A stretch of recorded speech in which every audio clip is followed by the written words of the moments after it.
ভালোবেসে metro rail সড়কের মধ্যে কুচি সড়কে ট্রেন উড়ে নিচে মেট্রো রেল সড়ক। এই যে মানুষটিকে দেখছেন, ইনি হচ্ছেন আমার মা।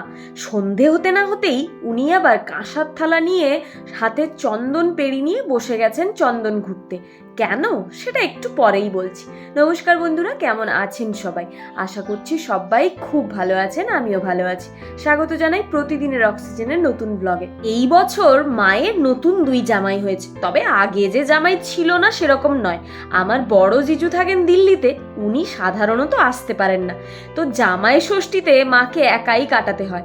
জামাইদের আর আপ্যায়ন করা হয়ে ওঠে না। তবে এইবারের জামাই ষষ্ঠীতেও যে মা জামাই ষষ্ঠী পালন করতে পেরেছে সেরকমটা কিন্তু নয়। 2 নতুন জামাই কেউই আসতে পারেন। জামাই ষষ্ঠীর প্রায় 3-4 দিন পরেই আমার দিদির সাধের অনুষ্ঠানটা ছিল। ওখানে যেহেতু আমরা সকলে উপস্থিত ছিলাম, এই সেখানে মা শুরু করলো জামাই ষষ্ঠীর আয়োজন। তবে সকালে যেহেতু অনেকটাই দেরি করে খাওয়া হয়েছে আর মেনুতে অনেক কিছুই ছিল, তাই জামাই ষষ্ঠীর আয়োজনটা একটু হালকা করেই হলো আর কি। মানে ওই ফল মিষ্টি দিয়েই আয়োজন করা হলো। সকাল থেকেই মা বাপি প্রচন্ড খাটাখাটনি করছে, তাই এখন মাকে দেখেই আমি বসে পড়লাম মাকে একটু হেল্প করতে।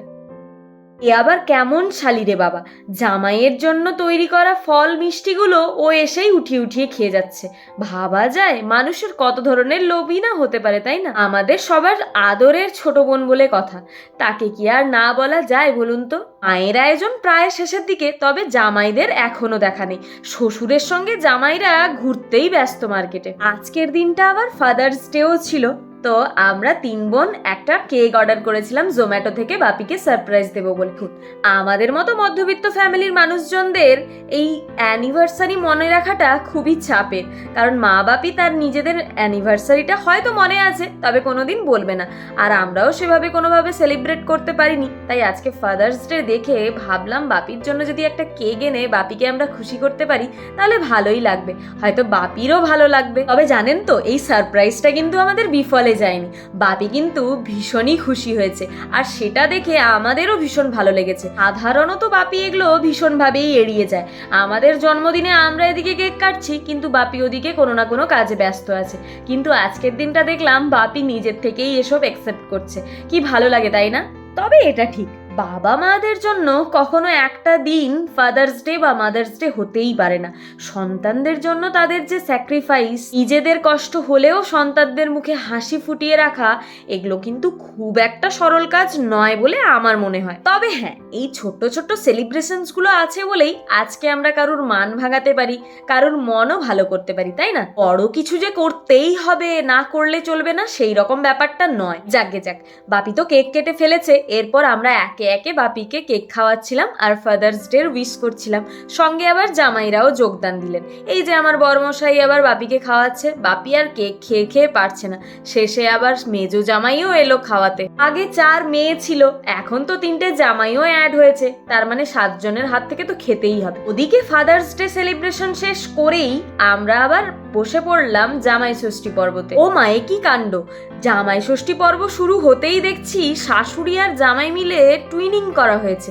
2 জামাই যে কালারের শার্ট পরেছে, শাশুড়ি মাও সেই কালারেরই শাড়ি পরেছে। আমার বর মেজো জিজুর থেকে হয়তো বয়সে বড়, কিন্তু সম্মানের দিক থেকে তো ছোট, তাই প্রথম শুরু হলো মেজো জিজুর কাছ থেকে। আচ্ছা, জামাই ষষ্ঠী হয়, বৌমা ষষ্ঠী হয় না? আমি ভাবছি এরপর থেকে আমার শাশুড়ি মাকে বলবো যাতে বৌমা ষষ্ঠী করে। কি ভালো ভালো গিফটস পাওয়া যায়, তাই না? এখানেও আবার জামাই দেবে শাশুড়ি মাকে গিফট, আবার শাশুড়ি মাও গিফট দেবে, তো বৌমা ষষ্ঠী হলেও আমরা গিফট পাবো, তাই না? আমার শাশুড়ি মাকেও দেবো, তবে হলে তো দেবো। আমার এই আইডিয়াটা কার কার ভালো লেগেছে সেটা কিন্তু অবশ্যই কমেন্ট করে জানাবেন, আর কে কে এগ্রি আছেন সেটাও কিন্তু জানাবেন। আদর কি জামাইদেরই প্রাপ্য নাকি বৌমাদের কি কোনো প্রাপ্য নেই বলুন তো? ও হ্যাঁ, এখনো যারা যারা এই চ্যানেলটিকে সাবস্ক্রাইব করেননি তাড়াতাড়ি করে ফেলুন, আর পাশে থাকা যে বেল আইকনটি আছে সেটাও ক্লিক করে নেবেন, যাতে পরবর্তী আপডেটসগুলো পেতে থাকেন। আর ভালো লাগলে একটা লাইক কমেন্ট শেয়ার দিয়ে দেবেন। দিকে দেখছি মায়ের জামাই ষষ্ঠী প্রায় শেষের দিকে, বরণ তো শেষ, এবার খাওয়ানোর পালা। এদিকে আরেক হয়েছে কাণ্ড, জামাইদের পেটের মধ্যে এক টুকরো জায়গা বেঁচে নেই যে শাশুড়ি খাইয়ে দিচ্ছে সেই খাবারটা খাবে। অতি কষ্টে শাশুড়ি মা খাইয়ে দিয়েছেন আদরে, তাই সেটুকু খেতে হয়েছে। আর ওটুকু খেয়েই মোটামুটি ওনারা উঠে পড়েছিলেন। এরপর শুরু হলো আবার গিফট পর্ব। আমার মা আবার দু জামাইয়ের জন্য প্যান্ট আর শার্ট এনেছে, তবে সেটা পরে কেমন লাগে সেটা দেখার। এদিকে আমিও নিয়ে গেছিলাম আমার মায়ের জন্য একটা খুব সুন্দর শাড়ি, তবে চুজটা কিন্তু আমি করেছিলাম। এদিকে কাজের চাপে মেজো জিজু কোনো গিফট আনতে না পারায় সেটা তোলা রইল কালকের জন্য। এত আনন্দের মধ্যেও মন খারাপের একটা দিক হলো জানেন তো, আমার মামা থাকেন দুবাইতে আর উনি হয়েছেন ওখানে ডেঙ্গু পজিটিভ। তো মামার শরীরটা একেবারেই ভালো যাচ্ছিল না দেখে মামাকে আমরা বলেছিলাম যে এখানে চলে আসার জন্য। তো মামার যেহেতু ফ্লাইট আছে, তাই বাপি আর ছোট মামি মিলে রওনা দিল কলকাতার উদ্দেশ্যে মামাকে আনতে যাবে বলে। ওনারা বেরিয়ে যাওয়ার পর আমরা খাওয়া দাওয়া করে ঘুমিয়ে পড়েছিলাম। ভোর 5টার সময় মামা, বাপি, মামি সবাই মিলে হাজির রুমে। ভোর হতে না হতেই মামা যেহেতু পৌঁছে গেছিল, তাই 9টা বাজতে না বাজতেই মামাকে নিয়ে আমরা সকলে গেছিলাম হসপিটালে।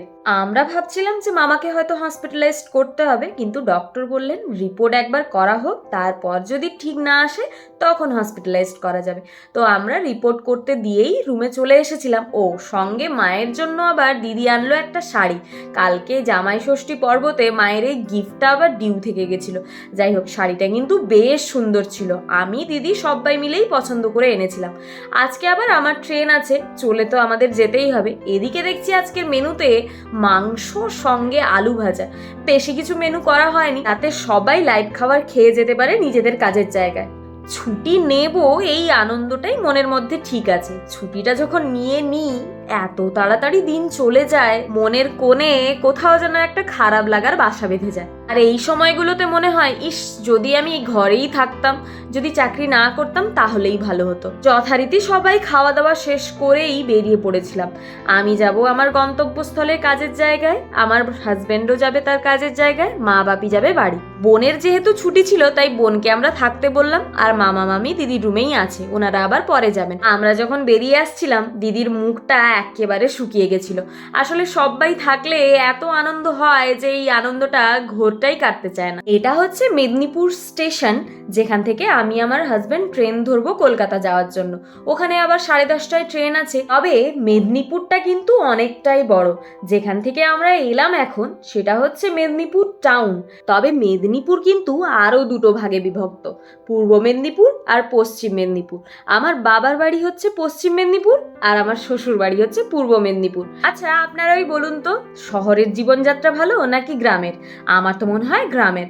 আসলে আমরা ছোটবেলা থেকে গ্রামেই বড় হয়েছি, তো তাই সেটা আমাদের বেশি ভালো লাগে। এদিকে 3.5 ঘন্টার জার্নিতে আমরা হচ্ছিলাম ভীষণভাবে বোর, তাই কি করব খুঁজে না পেয়ে শুধু ভিডিও বানাচ্ছিলাম।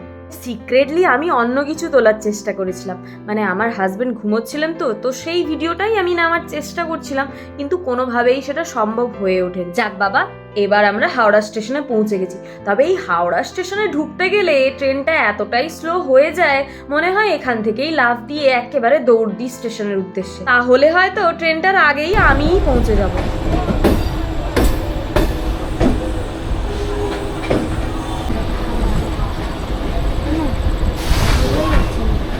ঘড়িতে এখন বাজে প্রায় 6:30। তো যেহেতু আমাকে ধর্মতলা দিয়ে যেতে হবে আর আমার ট্রেনের টাইমিং যেহেতু 10:30, তাই আমি আর আমার হাজব্যান্ড মিলে ডিসাইড করলাম আজকে আমরা হাওড়া মেট্রো করে যাব স্প্ল্যানেড, আর সেখান থেকে বাস ধরে সোজা শিয়ালদা। ইচ্ছে ছিল প্রথম দিনই যাওয়ার, যাই হোক সেটা আর কোনোভাবে সম্ভব হয়ে ওঠেনি। তবে মনের ভেতরে বেশ এক্সাইটমেন্ট কাজ করছিল বলতে পারেন।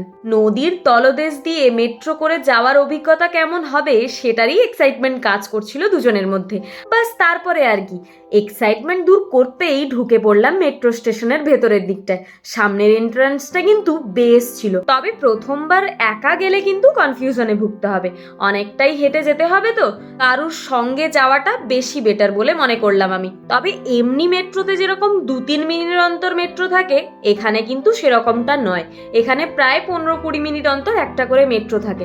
আর সব থেকে কনফিউশনে আমরা ভুগেছিলাম নিচে গিয়ে। ওখানে সবাই জানে যে একটা দিকেই হয়তো মেট্রো যাবে, যাবে, মানে স্প্ল্যানেডের দিকে গেলে স্প্ল্যানেডের দিকে যাবে আর অপোজিট রুটে গেলে অপোজিট রুটে যাবে, কিন্তু সেরকমটা ছিল না। যেই মেট্রোটা যাচ্ছিল স্প্ল্যানেডের দিকে সেটাই আবার 15 মিনিট পরে ব্যাক করছিল অপোজিট দিকটাতে, এবং সেখানে ইনস্ট্রাকশনেরও একটুখানি ভুল ছিল, আর তার জন্য আমরা প্রায় আধা ঘন্টা লেট হয়ে গেছি। এই যে এখানে লেখা আছে আমার মাথার উপরে সল্টলেক সেক্টর 5 এর দিকে, এটা যে শুধু এই দিকের মেট্রোটা সেটা কিন্তু নয়, অপোজিটের দিকের মেট্রোটাও যাচ্ছিল। আর যখন সমস্ত যাত্রীর মধ্যেই এই ব্যাপারটা মাথায় ঢুকলো, তার আগে অলরেডি একটা মেট্রো আমরা মিস করে ফেলেছি।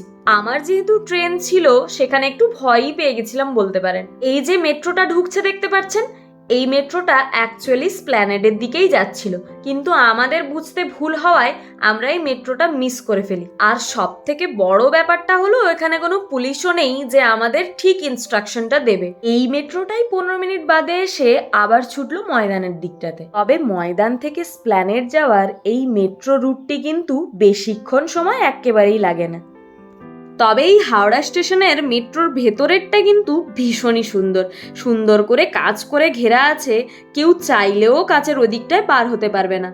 যখনই মেট্রো ঢুকবে তখনই মেট্রোর গেটটা খুললেই কাজটা নিজের মতো করে খুলে যাবে, আবার মেট্রোর গেট বন্ধ হয়ে গেলে সেটাও আবার বন্ধ হয়ে যাবে। কলকাতার ভেতরের মেট্রো স্টেশনগুলো কিন্তু বেশিরভাগই অফিসের কাজে ব্যবহার করেন সবাই। এখানে দেখে সবাইকে এটাই মনে হলো সবাই নদীর তলদেশ দিয়ে যাত্রাপথটিকে উপভোগ করতে এসছেন, ঠিক আমার মতো।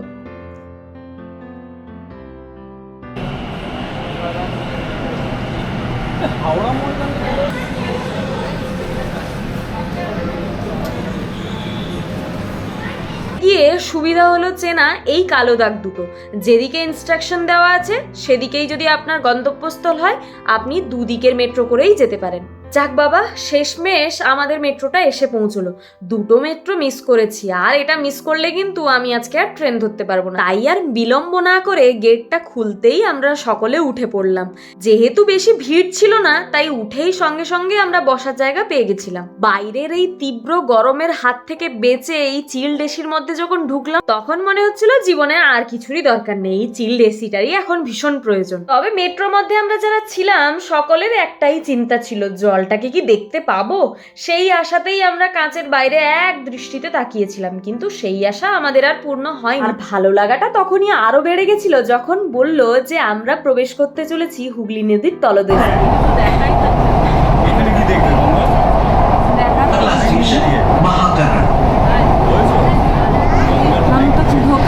পরবর্তী স্টেশন মহাপর। কলকাতা মেট্রো রেল আপনাকে স্বাগত জানায়। কলকাতা মেট্রো রেল आपका स्वागत करती है। ट्रेन এখন প্রবেশ করতে চলেছে হুগলি নদীর তলদেশে।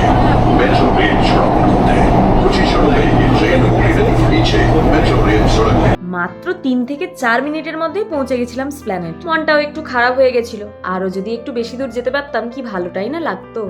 দরজা উভয় দিকে খোলা হবে, গাড়ি এবং প্ল্যাটফর্মের মাঝের দূরত্ব খেয়াল করবেন। কলকাতা মেট্রোতে যাত্রা করার জন্য আপনাকে ধন্যবাদ। মনে করে আপনার সব জিনিসপত্র নিয়ে নামবেন।